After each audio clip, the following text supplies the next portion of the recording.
Alright, what's up guys? Welcome back. This is going to be part 3 of the build series on the Sprinter van. We did a lot of work the past week and a half or so, and this is going to be an update video of how it is. Let's get to it, baby.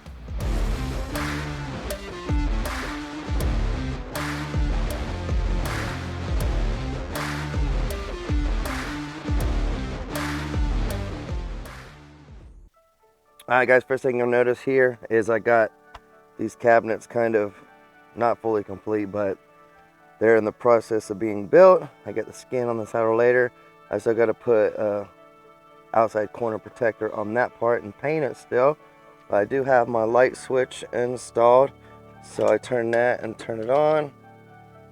Is a dimmable light. So I do got the shower, and then of course I got my boxer chasing reflections on the wall because that's what she does.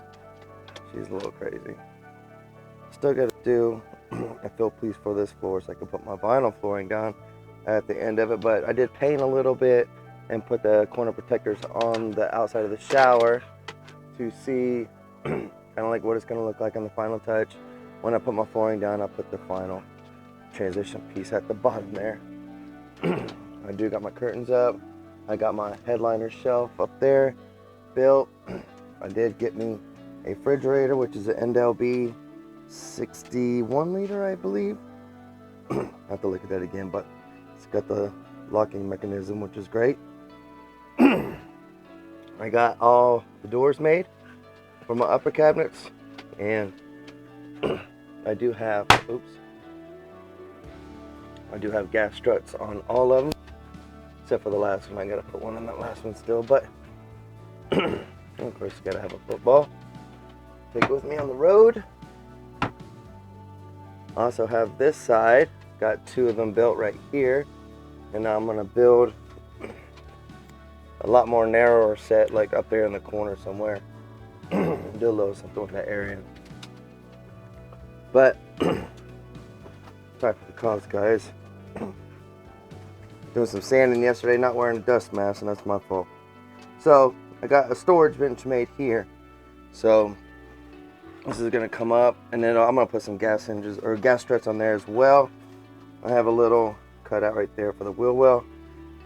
May make a little lid or something like that, a little box to put in there, but it's gonna give me plenty of storage space. I still gotta build that area right there, little area to close that off, and put some skin on there, but that'll close up. I still gotta put oh goodness, I still gotta put a face on the bench right there, the lid, so it doesn't show the plywood edge. I do have the face frame for that. I got all the drawers built on this one. I still need to put face frame drawer faces on this as well, but I went with the soft close so it would keep the drawers in while I'm driving. Got the microwave fitted, and I got a big drawer down there for like pots of pans and stuff like that, bigger stuff. All these are the same size, 6 inches deep. And I got my induction top stovetop. That'll be flush with the countertop. And then I have my light switches and stuff right there. I'll make a little box above the countertop to go right into the wall, so that way I'll have access. It's got a fridge switch on, and I'll have my water pump switch. And then I'll have my diesel heater, all that good stuff. Anything that takes like 12 volts, I'm gonna put them on a switch like there, just to be able to turn them on and off. But other than that, I've been working on this, and then I worked on the upper cabinets this week. These ones already got shocks and all that good stuff on them too as well. So once I finish painting these and all that good stuff, I'll be able to put like some soft little rubber pieces on the back so they don't blow hard like on the wood and make a lot of noise, so kind of like a little damping system. But so let's go to this back area real quick. I did get the water lines hooked up. Had a PEX crimper fail, which I had to, it would still crimp, but it wouldn't crimp them right. And lesson learned, if your PEX crimpers aren't working right, stop it and go get you a pair that does. Because I made about 3 connections afterwards, and all 3 of them leaked once I got the water pump on. So just try to do it the right way, I guess, and make sure your crimpers are working fine. But all the water in the shower works great. I did finish, well, I didn't finish, but I built out my water cabinet a little bit more. So I put a couple shelves in here for storage. I still got to put doors and everything like that on them, and not to put a little space right there, but I'll have cabinets butted up against that as well too. So let's go to the back and we'll go over the water system, and I'll take you a little bit through the electrical system as well.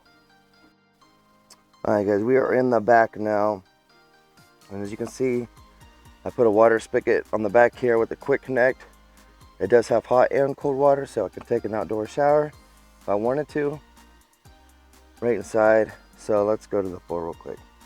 I went ahead and put the infill here because of where the tank was and how it was positioned. This is basically the best spot, and I don't have to worry about people trying to break into my van or put things in my fresh water supply that I don't need. So I don't have to worry about getting a locking cap or anything like that. I can just open that up and fill my fresh water straight from the back here. Also got my water heater installed there. Also got my water pump here. So straight from the tank, I come up and hook up to the water.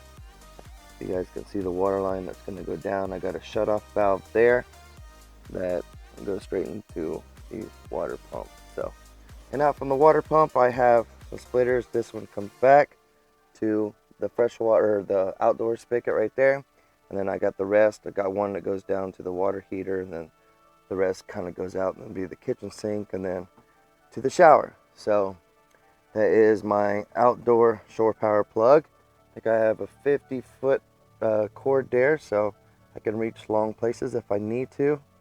And of course I have my stand-up paddleboard pump there. So that's pretty much the water supply. It's pretty easy. I have it running off a switch, so I can turn the water pump on and off whenever I want to, although it does come on and off whenever it has a lack of pressure, so it doesn't stay on all the time. Alright guys, so this is kind of hard to video with the camera, but as you can see, I have a pretty large water tank, 30 gallons.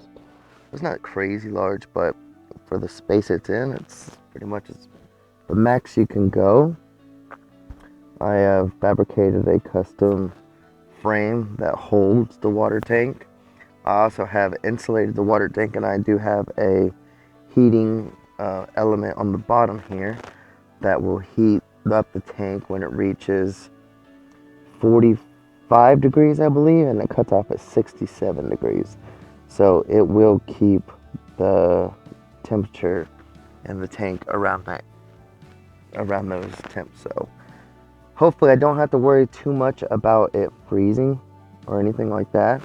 But although I will eventually I'm going to put on some insulation for these water pipes down here. Alright guys, let's go over the electrical system real quick. I got 400 watt solar panels on top coming into, this is a solar controller charger. This is what converts the voltage down to the proper voltage for the battery. You can see right now, battery's at 13.5 volts. If I go up here, the solar panels are actually pulling 17.67 volts right now. So that converts it down to the proper voltage.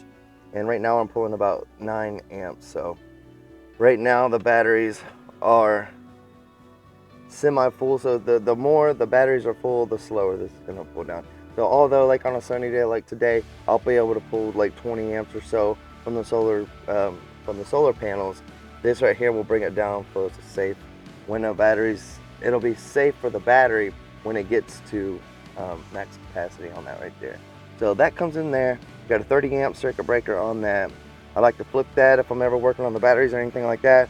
You got to make sure that you're not having any kind of solar power running over there, otherwise you could fry your controller. So I got the AC and DC fuses right here. I got the AC side, DC side right there.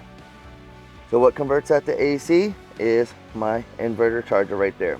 So if I hook this up to shore power outside into a wall, this right here will charge my battery up to 30 amps right now. It could do 50 amps, but I only have a 30 amp cord, so I've limited it down to 30 amps right now. And then run the AC off that, I run it into my AC fuse block.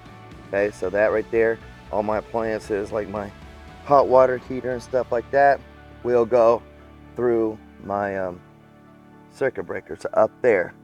And then my microwave. I want to say so far those are the only two AC things I have, and obviously I'll have like outlets and stuff like that. Oh, I'll have my induction stove top as well. So those are the three main things I have AC for.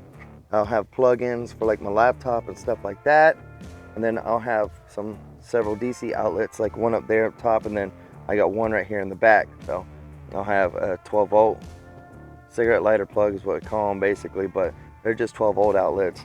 And then I have two USB outlets at 3 amps each for phones or whatever, any kind of charger I want, and I can hit that and it'll show me voltage right there. So very neat. I got this little closing latch here, which I got to adjust the door out just a little bit for it because it's kind of doing a little bit of a sag, probably a little bit too much weight for the hinges, but I'll have to fix that. But right now it kind of works. So you can see on the back here I have the back of my fuse block. So let's start from the battery, guys. We have a 200 amp hour lithium battery. This is my Bluetooth dongle for my inverter, so I can change, I can turn my inverter on or off. You don't want to leave it on all the time because it does use power as it stays on. So if you're not using any of the outlets or anything like that, make sure the inverter stays off, okay? So just try to be as energy efficient as possible. Coming out the battery, we have a main battery switch. So if anything goes wrong in the system, or if I want to work on anything, I turn that off and it cuts all power to everything. From that, it goes into the bus bar. Okay, so that's my positive bus bar down there. And then from a positive, you can see I have several circuit breakers coming off that, one for the inverter, and then I have one for the DC breaker box. So I have 120 amp for the DC circuit breaker box and 250 amps for the inverter charger. And of course you have your ground bus bar, which is directly connected to the battery, so all your ground connections will be up there. And you can see I have the solar panel coming in. Those are the two right there. So that's pretty much about it for the inside of here as far as the electrical. As you guys can see here, I use 4-gauge wire for the DC side, and that right there just confirms that I have plenty and I don't have to worry about the wires overheating. If you guys use like too thin a wire, your wires could overheat and potentially cause a fire hazard. So that's why you always want to try to go maybe a little bit more than what you actually need, right? So make sure like your length of wire and gauge of wire is very consistent. There's plenty of charts out there that you guys can use to make sure that you're using the proper gauge wire and all that good stuff. So that's pretty much the inside of that. I got the Victron MultiPlus 3000. So what's good about this is it acts as a charger as well. So when I plug that up to an outlet wall or RV connection, it will charge my battery, and it'll also run the rest of my AC outlets off that AC connection and don't have to worry about inverting it. So all that's pretty cool. And also if it's running like a little bit too many amps, it will kind of like piggyback off the battery as well. It'll pull from the battery to meet the amperage needs that it's going. So if it's going too much, it'll pull from the battery and to meet those needs, and you won't get cut off. So that's really cool. And you can add multiples of these if you want. For van life, you really don't need multiples of these unless you're like wanting to run AC off grid or something like that, and maybe you need 6,000 watts of energy, and in that case you'd probably need a big battery bank for all that to even make sense. So underneath that, I got a DC to DC charger. What that does is takes the amperage from my car's alternator, and you can see I'm running that. This is 8-gauge wire, running that up to that, and that isolates it from the band battery, and it'll run it into there. You got to program it for whatever type of battery you have, either AGM, lithium iron phosphate, or something like that. But they have little dip switches on the side that you can program the charger so it makes sure it charges up to its proper amperage, voltage I mean. So I got that. So I got 3 ways of charging, guys. I got my alternator from when my vehicle's running.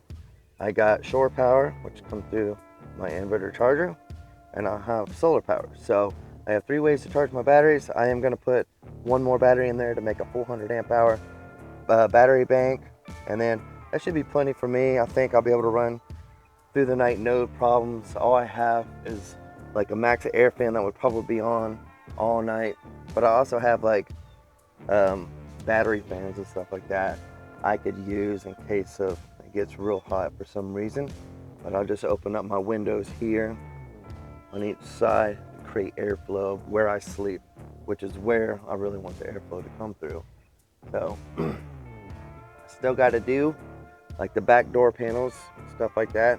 I still got to put doors and stuff on this cabinet. I still got to build this out just a little bit. I'm gonna put some shelves up there by the front of that. Still got to build front of the bed, so that's gonna be all closed off. Whenever I build these cabinets and figure out what kind of space I have here to work with, I may put some like drawers or something on like a little cabinet up front there. But I know this side will like have my bicycle, which will be running, almost takes up the whole length of the bed just about. So I'll have to see as far as where that goes to be able to build some kind of drawer system up there or something like that. And I'll have my stand-up paddleboard here, all in its case right there. And since I put the water tank underneath, I have to put a spare tire rack on the back door. All right, guys, thanks for watching. Had a little bit of audio trouble there, past a little bit, so I had to cut it a little bit short. But other than that, I went over everything. So if you guys have any questions, leave them in the comments and stuff like that. Like and subscribe if you like what you're watching, and stay tuned for part 5 next week. Peace.